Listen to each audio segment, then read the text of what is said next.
Praise the lord. మన ప్రభు అయినటువంటి యేసుక్రీస్తు నామములో మీ అందరికీ శుభములు కలుగునుగాక. మన మధ్యలో ఉన్న దేవుడు సర్వశక్తి కలిగిన దేవుడు, సర్వాధికారము కలిగిన దేవుడు, సర్వజ్ఞుడైనటువంటి దేవుడు, యుగయుగాలకి సజీవుడైన దేవుడు. ఆయన నిన్న నేడు నిరంతరము ఏకరీతిగా ఉన్న దేవుడు, మార్పు లేని దేవుడు, మారని దేవుడు. కాబట్టి ఆ దేవుని పాదముల దగ్గర మనమున్నాము. ఆయన కృప మన ఎడల హెచ్చుగా ఉన్నది. ఆయన వాత్సల్యత నిరంతరము చూపిస్తున్నటువంటి దేవుడు. దేవునికి మహిమ కలుగును గాక. హల్లెలూయా చెప్దాం. హల్లెలూయా, హల్లెలూయా. ఘనత ప్రభావములు ఆయనకే యుగములు చెల్లును గాక. మనమందరం కూడా దేవుని యందు నిజమైనటువంటి భక్తి కలిగి ఉండాలి. ఏదైనా ప్రత్యేకముగా నిజమైన భక్తి కలిగి ఉండాలంటే మనకి ఏమేమి ఉండాలో మనం తెలుసుకుందాం. దేవునికి మహిమ కలుగును గాక. హల్లెలూయా. నిజమైన భక్తి కలిగి ఉంటే ఆ భక్తి వారికి మేలు చేస్తుంది, వారికి ఉపకారం చేస్తుంది.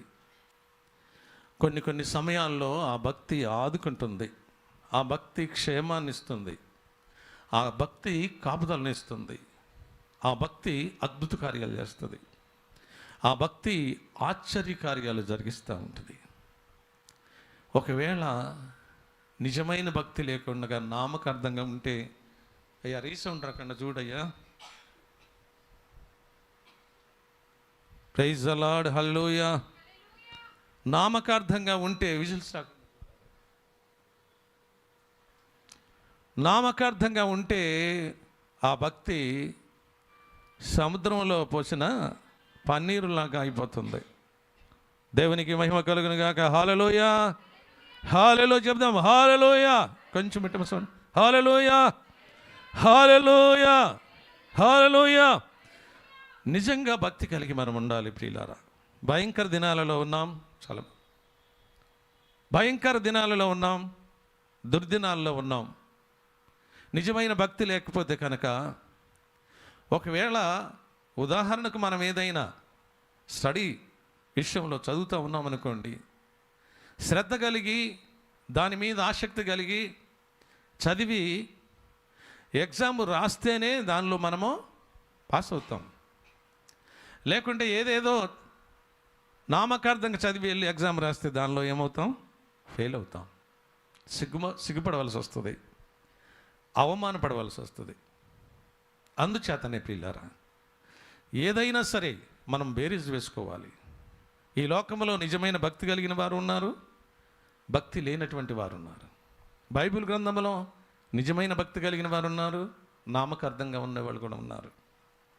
నిజమైన భక్తి వారికి మేలు చేసింది, నిజమైన భక్తి వారిని ఆదరించింది, నిజమైన భక్తి వారి కుటుంబాలని బాగు చేసింది, నిజమైన భక్తి నిత్య జీవానికి తీసుకుని వెళ్తుంది. నిజమైన భక్తి ఒక కుటుంబంలో శాంతినిస్తుంది, సమాధానాన్ని ఇస్తుంది, నెమ్మదినిస్తుంది, సుఖజీవముతో గడుపు సంవత్సరాలను ఇస్తుంది, సంతోషాన్ని ఇస్తుంది. నిజమైన భక్తి. ఆ భక్తి లేకపోతే మనము భక్తి చేయటం వ్యర్థమే పిల్ల. దేవునికి మహిమ కలుగును గాక. హల్లెలూయా. అందుగురించే నిజమైన భక్తి కలిగి ఉందాం. ఇకనైనా కానీ నిజంగా దేవుని బిడ్డలుగా ఉందాం, ప్రత్యేకించబడినటువంటి వారిగా ఉందాం, దేవుని గణపరిచే వారిగా ఉందాం, దేవుని హెచ్చించే వారిగా ఉందాం. ఆయన కుమారులుగా, ఆయన కుమార్తెలుగా మనం ఉందాం. ఆయన కుమారులుగా, ఆయన కుమార్తెలుగా మనం ఉంటే నిజమైన భక్తి మనకి ఎంతో మేలు చేస్తుంది. అందుగురించే నిజమైన భక్తి ఏ విధంగా ఉంటుందో ద్వితీయోపదేశకాండము 10వ అధ్యాయము 12వ వచనంలో చూసుకుందాం. నిజమైన భక్తి, ద్వితీయోపదేశకాండం. కాబట్టి ఇశ్రాయేలు, నీ దేవుడైన యెహోవాకు భయపడి ఆయన మార్గములన్నిటిలో నడుచుచు ఆయనను ప్రేమించి నీ దేవుడైన యెహోవాను నీ పూర్ణ మనసుతో, నీ పూర్ణ ఆత్మతో సేవించి నీ మేలు కొరకు నేను నీకు ఆజ్ఞాపించు యెహోవా ఆజ్ఞలను కట్టడలను అనుసరించి నడుచుకొందునను మాట కాక నీ దేవుడైన యెహోవా నిన్ను మరి ఏదియు అడుగుచున్నాడు. దేవునికి మహిమ కలుగునుగా. హల్లెలూయా. నిజమైన భక్తి కలిగిన వాళ్ళు ఈ క్యాడర్లన్నీ కావాలి. దేవునికి మహిమ కలుగునుగా. హల్లెలూయా. నిజమైన భక్తి కలిగిన వాళ్ళు ఎట్లా ఉండాలంట? యెహోవాకు భయపడాలి. దేవుడంటే భయపడాలి. ఈ రోజుల్లో దయ్యాలంటే భయపడుతున్నారు కానీ దేవుడంటే భయపడట్ల మనుషులు. దయ్యం ఎక్కడి నుండి వస్తుంది, దయ్యం పట్టినోడు ఎదురుగుండా వస్తే వాడిని చూసి పారిపోతారు కానీ దేవుని చూసి భయపడతలా. దేవుడంటే ఎవరు? దేవుడంటే ఎక్కడుంటాడు? దేవుడు ఏం చేస్తాడు? నిజమైన భక్తి ఎట్లా ఉంటుంది? ఆయనకు భయపడేవారు నిజమైన భక్తి. దేవునికి మహిమ కలుగునుగా. హల్లెలూయా. అప్పుడు మనల్ని చూసి అంటాడు, వీరు నిజమైన భక్తి కలిగిన వారు. మన కుటుంబాన్ని చూసి నిజమైన భక్తి కలిగిన వారు, మన బిడ్డలను చూసి నిజమైన భక్తి కలిగిన వారు. నిజమైన భక్తిని కలిగిన వారు ఏం చేయాలి? దేవుని యందు భయము కలిగి ఉండాలి. భయము కలిగి ఉండాలి. భయము కలిగి ఉండాలి. ప్రియులారా, మన పితరుడైనటువంటి అబ్రహాము దేవుని యందు భయము కలిగిన వాడిగా ఉన్నాడు. అందుగురించి దేవదూత వచ్చి, నిజంగా నువ్వు దేవునికి భయపడు వాడవని నేను నిన్ను ఎరుగుదును అంటున్నాడు. దేవునికి మహిమ కలుగునుగాక. హల్లెలూయా. మనము అబ్రహాము పిల్లలమైతే, మనము అబ్రహాము జనాంగమైతే, అయ్యా రీసౌండ్ వస్తుంది బాబు. హల్లెలూయా. ఒక్కరే ఆపరేట్ చేయండి అయ్యా. Hallelujah. Praise the Lord. Hallelujah. కొంచెం మంచి హల్లెలూయా. అందుగురించే అబ్రహాము పిల్లలుగా మనం ఉండాలంటే నిజమైన భక్తి కలిగి ఉండాలి. ఆయన మాట వినేవారిగా ఉండాలి. ఆయన చిత్తానుసారంగా నడుచుకునేవారిగా ఉండాలి. నిజంగా నీ దేవుడైన యెహోవాకు భయపడి ఆయన మార్గములలో నడుచుకునేవారిగా ఉండాలి. దేవునికి మహిమ కలుగునుగా. హల్లెలూయా. భక్తి కలిగి ఉండాలి, ఆయన మార్గంలో నడుచుకోవాలి. అది నిజమైన భక్తి.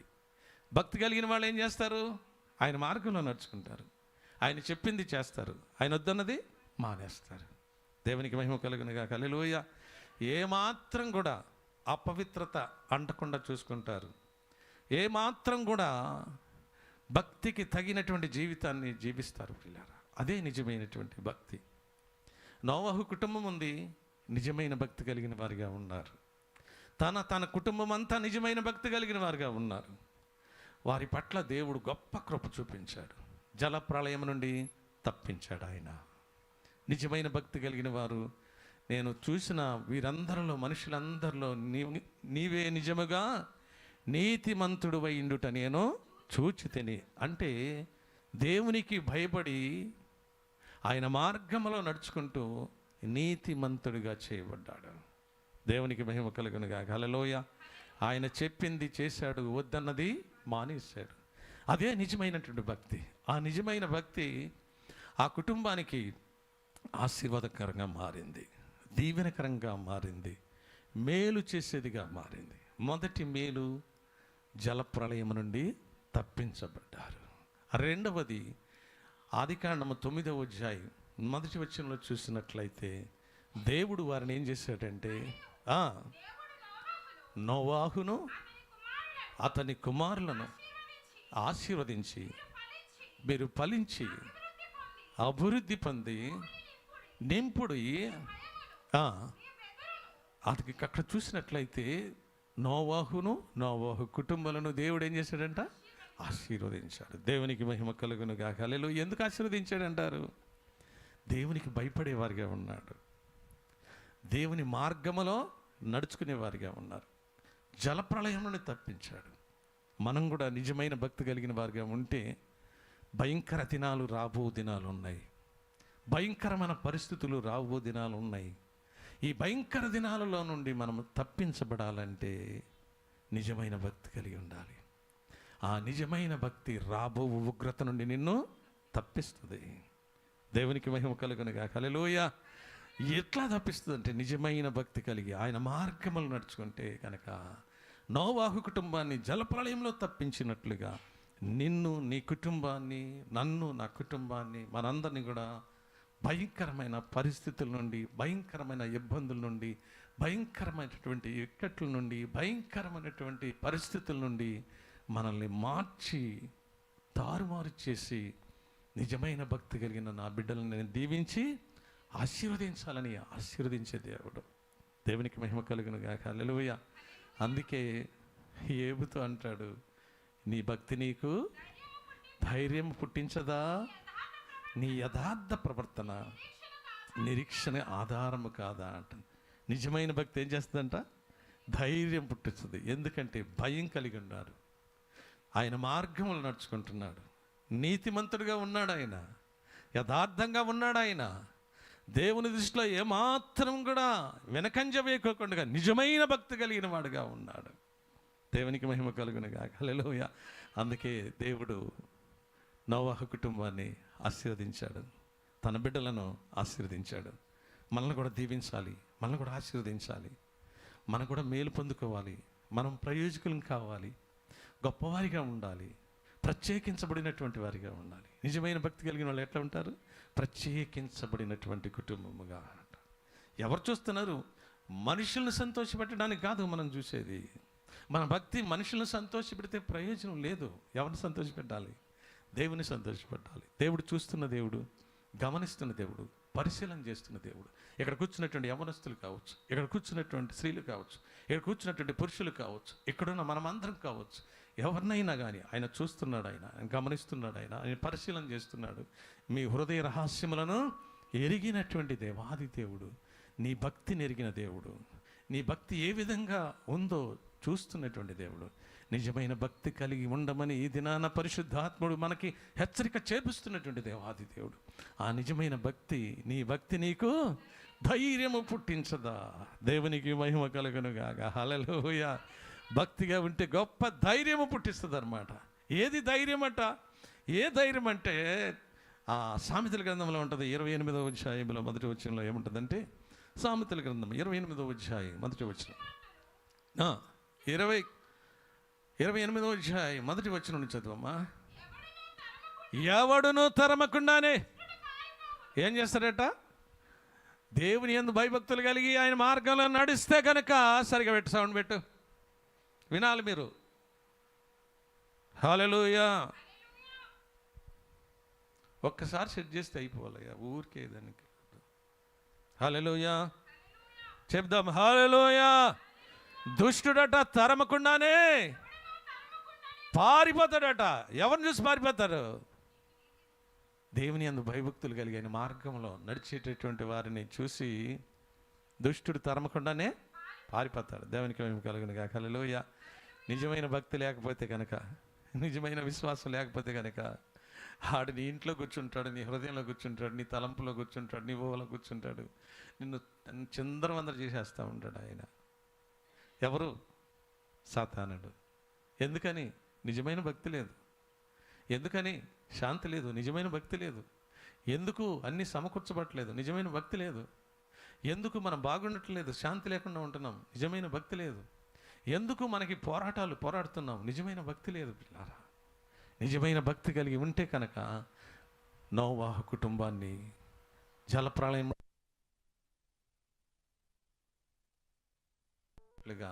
మనల్ని దీవించగలడు ఆయన, మనల్ని ఆశీర్వదించగలడు ఆయన. మన పితరుడైనటువంటి అబ్రహాముని నిజమైన భక్తి కలిగి ఉన్నాడు కాబట్టి నీవే నిజమైన భక్తి బహుగా ఆశీర్వదించబడ్డాడు, బహుగా దీవించబడ్డాడు. తన యజమానుడు, తన పనివాడు తన యజమానుని గురించి చెప్తాడు ఆ మాట. అంతటా అతడు ఇట్లనెను,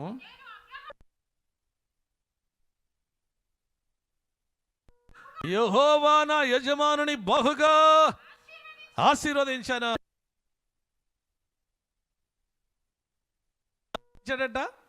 గల కారణం ఏంటి? నిజమైన భక్తిగా దేవునికి భయపడేవాడిగా ఉన్నాడు. ఆయన మార్గాల్లో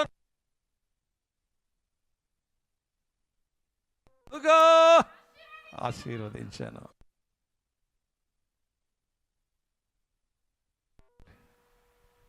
జక్కయ్యని ఇతడు కూడా తన జీవితాన్ని మార్చుకున్నప్పుడు,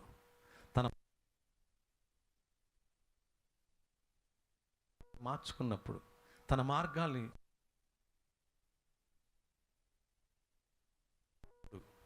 ఆయనకు భయపడేవాడిగా ఉన్న అబ్రహాము కుమారుడే. పడాలంటే దేవుని యందు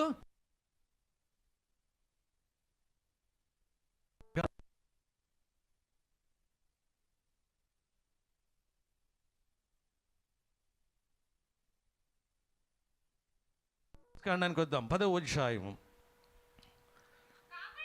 కాబట్టి ఇశ్రాయేలు నీ దేవుడైన యెహోవాకు భయపడి ఆయన మార్గములను నడుచుచు ఆయనను ప్రేమించి ఏం చేయాలంటే ఆయనను ప్రేమించాలి. ప్రేమ అన్నిటికంటే చెప్పండి, ప్రేమ అన్నిటికంటే శ్రేష్టమైనది. విశ్వాసము కంటే, నిరీక్షణ కంటే ప్రేమ. ఈ మూడిట్లో ఏది శ్రేష్టమైంది అని చెప్తారంటే కొరింథీయులకు రాసిన పత్రికలో 13వ అధ్యాయంలో చివరి వచనంలో ఉంటుంది. మొదటి కొరింథీయులకు రాసిన పత్రికలో 13వ అధ్యాయంలో చివరి వచనంలో ఉంటుంది. ఆ మాట చదువుకుని వెనకొద్దాం. కాగా విశ్వాసము, నిరీక్షణ, ప్రేమ ఈ మూడు నిలుచును.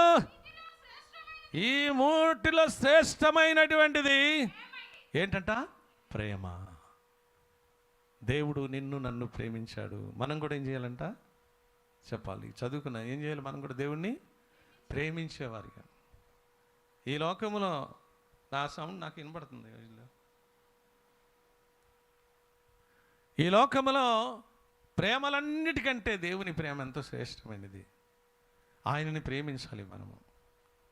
ధనాన్ని ప్రేమించకూడదు, ఆస్తిని ప్రేమించకూడదు, హోదాని ప్రేమించకూడదు, లేకుంటే దేనిని ప్రేమించకూడదు. కానీ అన్నిటికంటే ముఖ్యముగా దేవుణ్ణి ప్రేమించాలి.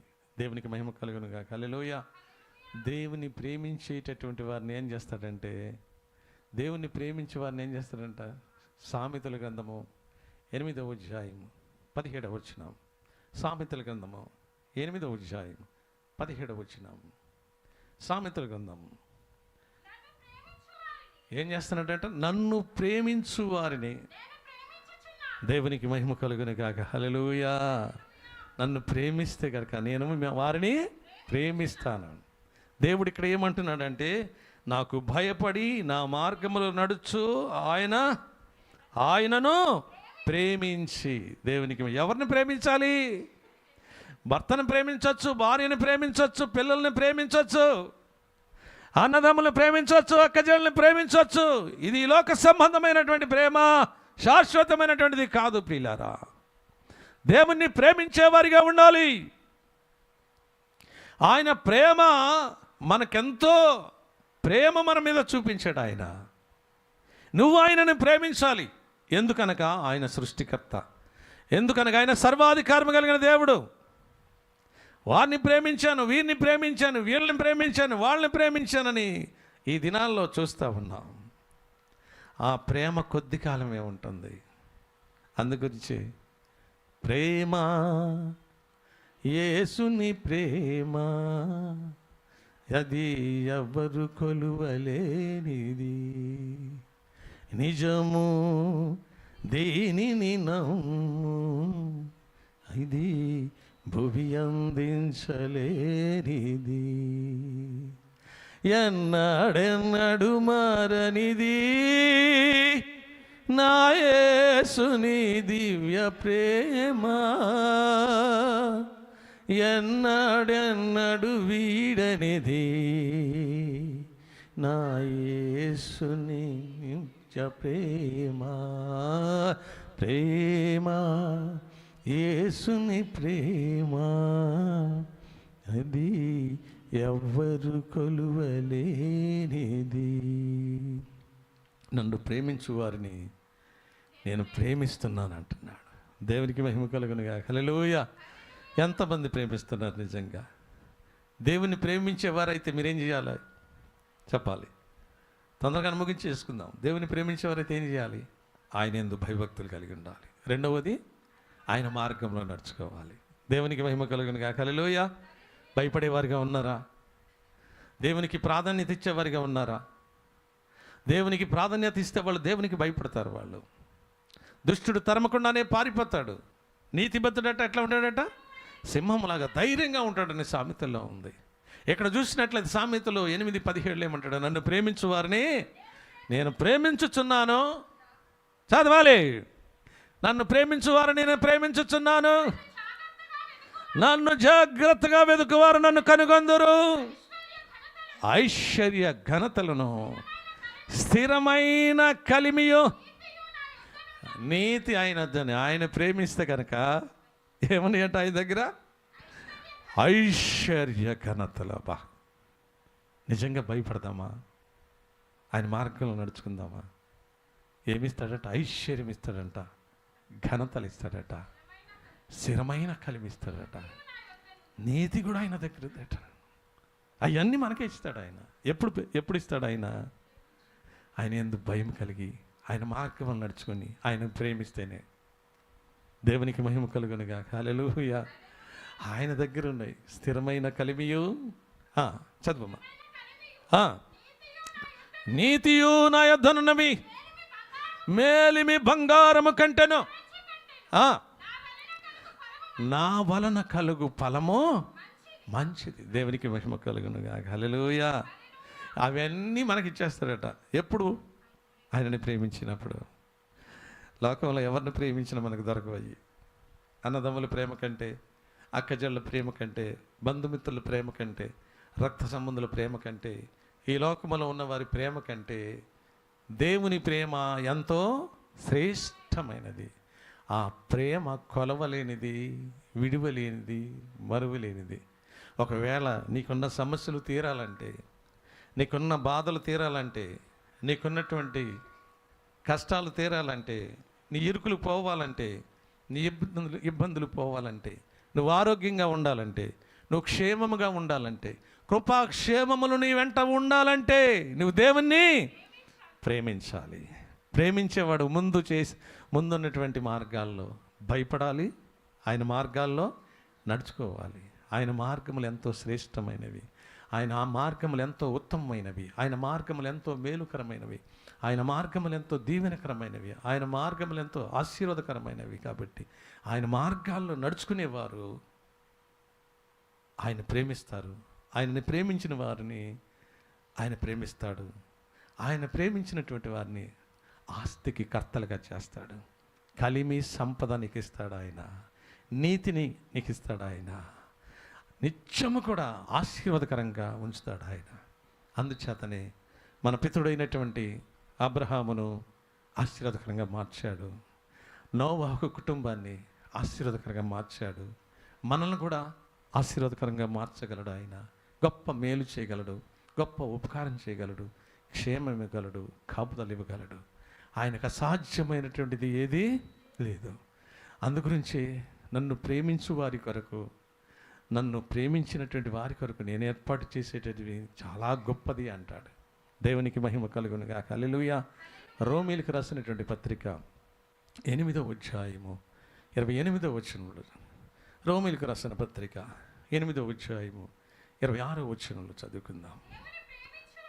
దేవుని ప్రేమించు వారికి అనగా ఆయన సంకల్పము చొప్పున పిలువబడినటువంటి వారికి ఏం కలగటానికట? ఒకవేళ నువ్వు దేవుని ప్రేమించావనుకో, నువ్వు దేవుని భయపడతావు, ఆయన మార్గాల్లో నడుచుకుంటావు. ఆయన ప్రేమించేటటువంటి వారి కొరకు ఆయన ఏర్పాటు చేసినటువంటి గొప్ప గొప్ప సంగతులన్నిటిని కూడా నీకు ఇస్తాడు ఆయన. ఆయన దేవుని ప్రేమించు వారి కొరకు ఆయన సంకల్పం చొప్పున పిలువబడినటువంటి వారికి మేలు కలుగుటకే. దేవునికి మహిమ కలుగు. ఏం చేయడానికి నేను పిలిచాడు దేవుడు? ఏం చేయడానికి నిన్ను భయపడమంటున్నాడు? ఏం చేయడానికి ఆయన మార్గంలో నడుచుకోమంటున్నాడు? ఏం చేయమనడానికి ఆయనను ప్రేమించమంటున్నాడు? నిన్ను నీకు మేలు కలగటానికి. మేలు కలగాలంటే మనం ఏం చేయాలి? నిత్యము ఆయనకు భయపడాలి. దేవునికి మహిమ కలుగునుగా. హల్లెలూయా. ఆ మాట ఎక్కడుందంటే ఇర్మీయా గ్రంథము 32వ అధ్యాయము 39-40 వచనంలో ఉంటుంది. మరియు వారికిని వారి కుమారులకును మేలు కలుగుటకై. అది మేలు కలగాలంటే ఏం చేయాలి? చెప్పాలి. అర్థమవుతున్నాయి మాటలు, దేవుని మాటలు. మీకు మేలు కలగాలంటే, నాకు మేలు కలగాలంటే, మనం ఆశీర్వదించబడాలంటే, మనం దీవించబడాలంటే దేవుని యందు భయపడాలి, ఆయన మార్గంలో నడుచుకోవాలి. మూడవది ఆయనను చెప్పాలి, ఆయనను ప్రేమించాలి. ఈ మూడింటి గురించి తక్కిన గురించి చెప్పట్లేదు ఈరోజు. ఒకటి భయపడాలి, రెండవది ఆయన మార్గాలు నడుచుకోవాలి, మూడవది ప్రేమించాను. నన్ను ప్రేమించే వారిని నేను ప్రేమిస్తానంటున్నాడు, వారిని ఆస్తికి కర్తలుగా చేస్తానంట. కలిమి సంపద అని వింటున్నది, వారి నీతి నిత్యం నిలుస్తుంది అంటున్నాడు ఆయన. దేవునికి మహిమ కలుగునుగా. హల్లెలూయా. ఈ యొక్క రోమియోలకు రాసిన పత్రికలో ఏమంటున్నాడు? నన్ను ప్రేమించినటువంటి వారి కొరకు, ఆయన సంకల్పం చప్పున పిలువబడిన వారి కొరకు మేలు కలుగుటగా అంటున్నాడు. ఇక్కడ ఏమంటున్నాడు? ఇర్మీయా గ్రంథంలో 32వ అధ్యాయం 39-40 వచనంలో, మరియు వారికి వారి కుమారులకును నీకు నీ కుటుంబానికి మేలు కలగాలంటే ఈ మూడు చేయాలి. నువ్వు చేయకుండా నామకార్థంగా వచ్చి ఇక్కడ కూర్చుంటే ఏం ప్రయోజనం లేదు. దేవునికి మహిమ కలుగునుగా. హల్లెలూయా. భయం లేకుండా, భక్తి లేకుండా, ఆయన మార్గాల్లో నడుచుకోకుండా మనకి మేలు చేయాలంటే మేలు చేస్తాడు ఆయన. ఒకవేళ ఎవరన్నా ఉన్నారనుకోండి, మనం సరిగా లేకుంటే, మన బ్రతుకులు సరిగా లేకుంటే, మన మార్గాలు సరిగా లేకుంటే, మనం ఏదైనా చెప్తే, మనం ఏదైనా చేయమంటే చేస్తారా ఎవరైనా ఈ లోకంలో? ఎవరు చేయరు. కానీ దేవుడు అంటున్నాడు, నీకు మేలు కలగాలంటే, నీ బిడ్డలకి మేలు కలగాలంటే, నీ కుటుంబానికి మేలు కలగాలంటే నిత్యము నాకు భయపడాలి, నా మార్గాల్లో నడుచుకోవాలి, నన్ను ప్రేమించాలి. దేవునికి మహిమ కలుగునుగా. హల్లెలూయా. చదువు మాట. నిత్యము నాకు భయపడినట్లు ఏక హృదయమును దయచేదును, నేను వారికి మేలు చేయకుండుట మానకుండునట్లు వారితో నేను నిత్యమైన నిబంధన చేయుచున్నాను. ఆయన నిబంధన చేసేటంటే కనుక ఆయన మాట తప్పే దేవుడు కాదు. ఎంతమంది ఉన్నారు ఈ రోజున భయం కలిగిన వాళ్ళు? ఎంతమంది ఉన్నారు ఈ రోజున దేవుని మార్గంలో నడిచేవారు? ఎంతమంది ఉన్నారు ఈ రోజున ఏ లోకములో ఉన్న వాటికంటే ఎక్కువగా దేవుణ్ణి ప్రేమించేవాళ్ళు? దేవునికి మహిమ కలుగునుగా. హల్లెలూయా. అందుగురించి ఈ భయంకర దినాలలో భయం కలిగి ఉందాం. భయం కలిగి ఉంటే యెహోవా యందు భయభక్తులు గల వారి చుట్టూ ఆయన దూత కావలి ఉండి వారిని రక్షించుద్దాను. యెహోవా యందు భయం కలిగి ఉంటే ఆశీర్వదించబడతారని ఉంది. చిన్నలనేమి పెద్దలనేమి ఆయన యందు భయభక్తులు గల వారిని ఆయన ఆశీర్వదించుడు. మిమ్ములను మీ పిల్లలను వృద్ధి పొందించును. భూమి ఆకాశములు సృజించిన యెహోవా సియోనులో నుండి మిమ్ములను ఆశీర్వదించునని మాటలు మనం పొందుకోవాలంటే నిత్యము మనము మన కుటుంబము దేవునికి భయపడే వారిగా ఉండాలి. దేవునికి మహిమ కలుగును గాక. హల్లెలూయా. అట్టి భయపడితే గొప్ప కార్యాలు చేస్తాడు. సొలొమోను రాజు అన్నిటిని కూడా పరిశీలన చేశాడంట, సమస్తాన్ని కూడా పరిశీలన చేశాడంట. పరిశీలన చేసిన తర్వాత, అన్నిటినీ చూసిన తర్వాత, అన్నిటిని అనుభవించిన తర్వాత, అన్నిటినీ చేసిన తర్వాత చివరికి అతను తెలుసుకున్నది ఏంటంటే, ప్రసంగి గ్రంథంలో అంటాడు 12వ అధ్యాయంలో 13వ వచనంలో ఏమంటాడంటే, ప్రసంగి ఇదంతయు జరిగిన తర్వాత, వినిన తర్వాత తేలిన ఫలితార్థం అంట. అంటే ఆయన ఏం చేశాడంట? జ్ఞానము కలిగినవాడు, చాలా జ్ఞానవంతుడు. ఎవరు? సొలొమోను. ఎవరిచ్చారు జ్ఞానం? దేవుడు ఇచ్చాడు. దేవునికి మహిమ కలుగును గాక. ఎందుకు ఇచ్చాడు దేవుడు సొలొమోనుకి జ్ఞానం? ఎందుకు ఇచ్చాడు అసలు చెప్పాలి. ఇశ్రాయేలుని పరిపాలించడానికి, ప్రభువా నాకు బంగారం వద్దు, వెండి వద్దు, వెలగల రాళ్ళొద్దు, కానీ ఆయన పరిపాలించడానికి, వాళ్ళకి న్యాయం తీర్చడానికి నాకు కావలసినటువంటి జ్ఞాన వివేకములు దయచేసి ఆత్మ దయచేయమని అడిగాడు. షబాష్ అని దేవుడు ఇచ్చాడు. దేవునికి మహిమ కలుగునుగా. హల్లెలూయా. నీలాంటి వాడు ఎవడనో లేడుగా. నీలాంటి రాజు ఇంకా ఇదివరకు ఉండడు, రాబోయే కాలంలో ఉండడు అని చెప్పాడు దేవుడు. అలాంటి వాడికి జ్ఞానం ఎక్కువైపోయింది. దేవునికి మహిమ కలుగునుగా. ఏమైపోయింది? ఎక్కువైపోయింది అనుకోండి, ఏమైపోతుంది? పొంగి బొర్లిపోతుంది, కింద పడిపోతుంది, పనికి రాకుండా పోతుంది. అట్లా అయిపోయాడు చివరాఖరికి. అన్నీ చూశాడు, అన్నీ అనుభవించాడు. మనం కూడా అనుకుంటాం అన్నీ అనుభవించాలి, అన్నీ చేయాలి, అన్నీ మాట్లాడాలి, అంతా తిరగాలి, ఏదైనా చేయొచ్చు, ఏమైనా చేయొచ్చు అంటే ఊరుకుంటాడా దేవుడు? నో. ఆశీర్వాదాలు పోగొట్టుకుంటాం, మనం దీవెనలు పోగొట్టుకుంటాం, మేలులు పోగొట్టుకుంటాం. నిత్యము ఆయనకు మన కుటుంబం మనము భయపడేవారిగా ఉండాలి. ఆయన అంటున్నాడు, అన్నిటినీ పరిశీలన చేసిన తరువాత, ఇదంతా వినిన తరువాత తేలిన ఫలితార్థం ఇదే. ఏం ఫలితం దొరికి ఏం చూశాడట? అన్నీ అనుభవించిన తర్వాత ఏది చేసినా ప్రయోజనం లేదు, ఏది ధనమైన ప్రయోజనం లేదు, ఆస్తి అయినా ప్రయోజనం లేదు, ఏదైనా ప్రయోజనం లేదు, అందం ప్రయోజనం లేదు. ఇదంతా చూసిన తర్వాత నాకు నిజంగా ఏంటి అనేది తెలిసిందంటే, ఇంత జ్ఞానం ఇచ్చాడు దేవుడు. దాని ఫలితం ఏంటంటే, దేవుని యందు భయభక్తులు కలిగియండి, ఆయన కట్టడలను అనుసరించి నడుచుచుండవలెను. దేవునికి మహిమ కలుగును గాక. చదవమా. మానవ కోటికి, దేవునికి మానవ కోటికి అందరికీ ఇదే. దేవునికి మహిమ. ఇక్కడున్న మనుషులందరికీ ఇదే. ఏంటిది చెప్పండి, ఇది ఏంటిది చెప్పాలి. అయిపోయింది, ముగిచేస్తా. చెప్పండి. దేవునికి భయపడాలి. రెండవది ఆయన మార్గంలో నడుచుకోవాలి. మూడవది ప్రేమించాలి. దేవునికి మహిమ కలుగును గాక. హల్లెలూయా. మానవ కోటికి అందరికీ తెలియచేస్తున్నటువంటి శుభవార్త, మీరు దేవుని యందు భయభక్తులు కలిగి ఉండాలి, ఆయన మార్గంలో నడుచుకోవాలి, ఆయనను మాత్రమే ప్రేమించాలి. ఆ ప్రేమను బట్టి నిన్ను, నీ కుటుంబాన్ని దేవుడు బహుగా ఆశీర్వదిస్తాడు, బహుగా మేలు చేస్తాడు, బహుగా ఉపకారం చేస్తాడు, సంతోషింపజేస్తాడు, ఆనందింపజేస్తాడు. నీ గృహంలో ఆయన మందసం ఉంటుంది, నీ గృహంలో ఆయన ఉంటాడు, ఆయన నీ హృదయంలో ఉంటాడు, ఆయన నీ తలంపులో ఉంటాడు, ఆయన నీ ఆలోచనలో ఉంటాడు, ఆయన నువ్వు నడవలసినటువంటి మార్గములన్నింటిలో ఆయన నడిపిస్తాడు. నీ కాలున ఇరుకుడు పడకుండా చూస్తాడు ఆయన, నువ్వు తొట్టిల్లిపోకుండా చూస్తాడు. ఎందుకనగా నువ్వు దేవుని యందు భయము కలిగిన వాడివిగా ఉన్నావు కాబట్టి, ఆయన మార్గాల్లో నడుచుకుంటున్నావు కాబట్టి, ఆయనను ప్రేమిస్తున్నావు కాబట్టి, ఆయన ప్రేమించిన వారి కొరకు సిద్ధపరిచిన మేలు ఎంతో గొప్పది. ఆ గొప్ప మేలు, ఆ గొప్ప దీవెన, ఆ గొప్ప ఆశీర్వాదము, గొప్ప మేలులు, ఉపకారాలు మనం పొందుకోవాలంటే ఈ మూడు కలిగి మనం ఉండాలి. ఒకటి భయము, రెండవది ఆయన మార్గం నడుచుకోవాలి, మూడవది ఆయనను ప్రేమించువాలి. అట్లా ప్రేమిస్తే, నన్ను ప్రేమించే వారిని నేను ప్రేమిస్తానంటున్నాడు. విడువను ఎడబాయను. ఇదిగో నేను సదాకాలం. ఎప్పుడు విడకుండా ఉంటాడు, ఎప్పుడు మనల్ని ప్రేమిస్తాడు. మత్తయి సువార్త 28వ అధ్యాయం 20వ వచనంలో, నేను ఏ ఏ సంగతులను మీకు ఆజ్ఞాపించి తినో. ఏం చేయాలంట మీరందరూ? ఇప్పుడు ఏం చేయాలి? చివరికి తేలింది ఏంటిది? మానవ కోటికి ఇదే విధి అనేటటువంటిది. ఏది? మానవ కోటి అంతా కూడా దేవునికి ఎవరో దేవుడు ఆయన.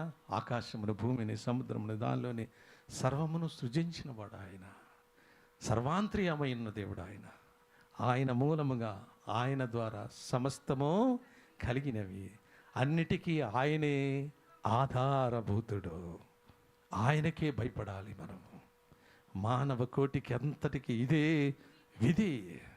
మీరు భయపడితే మీరు తప్పించబడతారు, మీరు భయపడితే ఆశీర్వదించబడతారు, మీరు భయపడితే ఆస్తికి కర్తలుగా చేస్తాడు, మీరు భయపడితే నిత్యము మేలు చేయకుండా మానకుండా ఉంటాడు. ఆయన మాట ఇచ్చి తప్పే దేవుడు కానే కాదు. కాబట్టి ఆయన మాట విందాం, ఆయన చిత్తానుసారం నడుచుకుందాం, ఆయన ఆజ్ఞలను ఆయన కట్టడలను, ఆయన విధులను గైకొని ఆయన దాచి ఉంచిన మేలులు, దివ్యానులు, ఆశీర్వాదాలు పొందుకోవడానికి, అట్టి కృపలో సాగిపోవడానికి దేవుడు తన కృపను మనందరిపైన నిండుగా మెండుగా కుమ్మరించి 100 దంతులుగా 1000 దంతులుగా దీవించి ఆశీర్వదించును గాక. ఆమేన్. తలలు వంచి ప్రార్థన చేసుకుందాం. పరిశుద్ధుడైన తండ్రి, జీవము కలిగిన మా యేసయ్య, కోట్ల కొలది వందనాలు చెల్లిస్తుంటున్నాం. నీ మహాకృపను బట్టి దినం ప్రత్యేకంగా మా మధ్యలో ఉండి మీరు ఆదరుండి అంతవరకు ఆధిపక్షం వహించినందుకు వందనాలు. నిజమైనటువంటి భక్తి గురించి మాకు తెలియజేసావు నాయన. చేరిన నీ కుమారులు, చేరిన నీ కుమార్తెలు, చేరిన నీ కుటుంబాలు, లైవ్ చూస్తున్నటువంటి బిడ్డలు, దూరదేశంలో బిడ్డలు, దూర ప్రాంతంలో బిడ్డలు, సామాన్యులు, సామంతులు, ధనికులు, దరిద్రులు, ఎవరైనా సరే ప్రభువా, ఈ లోక నివాసులందరూ నిజమైన భక్తి కలిగి ఉంటే ఆ భక్తి వారికి మేలు చేస్తుందని, ఆ భక్తి వారికి ఉపకారం చేస్తుందని, ఆ భక్తి వారికి క్షేమాన్నిస్తుందని, ఆ భక్తి వారిని ఆశీర్వదిస్తుందని, ఆ భక్తి గొప్ప కార్యాలు, అద్భుత కార్యాలు, క్షేమము, కాపుదల అనుగ్రహింపచేస్తుందని మాకు తెలియచేసిన దేవుడు నీవే కాబట్టి నీకు స్తోత్రాలు చెల్లిస్తున్నాం. చేరిన కుమారులు, చేరిన కుమార్తెలు ప్రతి వారు కూడా నాయన భక్తి కలిగి నీ మార్గంలో నడుచుకొని నిన్ను ప్రేమించే వారిగా ఉండి ప్రభువా, మీరు దాచి ఉంచిన మేలులు, దీవెనలు, ఆశీర్వాదాలు పొందుకోవడానికి కృప వెంబడి కృప కొమ్మరించి మహిమ పొందమని మీరే సమస్తము కూడా చేయగలిగిన సామర్థ్యం కలిగిన దేవుడు కాబట్టి ప్రతి వారి పట్ల మేలు చేయడానికి, ప్రతి వారి పట్ల ఉపకారం చేయడానికి, ప్రతి వారికి క్షేమాన్ని ఇవ్వడానికి, ప్రతి వారికి కాపుదలు ఇవ్వడానికి, ప్రతి వారికి ఆయన కృపాక్షేములు అనుగ్రహింపచేయడానికి కృప చూపిస్తున్న దేవాది దేవుడు కాబట్టి నాయన, నీ కృప మా ఎడల హెచ్చుగా ఉంచి నీ వాత్సల్యత నిరంతరం చూపిస్తున్న దేవుడు కాబట్టి నాయన, మీ నామనకే మహిమ తెచ్చుకోండి. చేరి వచ్చిన బిడ్డలందరూ కూడా అలాంటి భయం కలిగి నీ మార్గంలో నడుచుకుని నిన్ను ప్రేమించి మీరు దాచుంచిన మేలులు, దీవెనలు, ఆశీర్వాదాలు పొందుకోవడానికి కృప వెంబడి కృప గురించి మహిమ పొందమని ఘనతా ప్రభావాలు మీకు ఆరోపిస్తూ యేసయ్య పరిశుద్ధ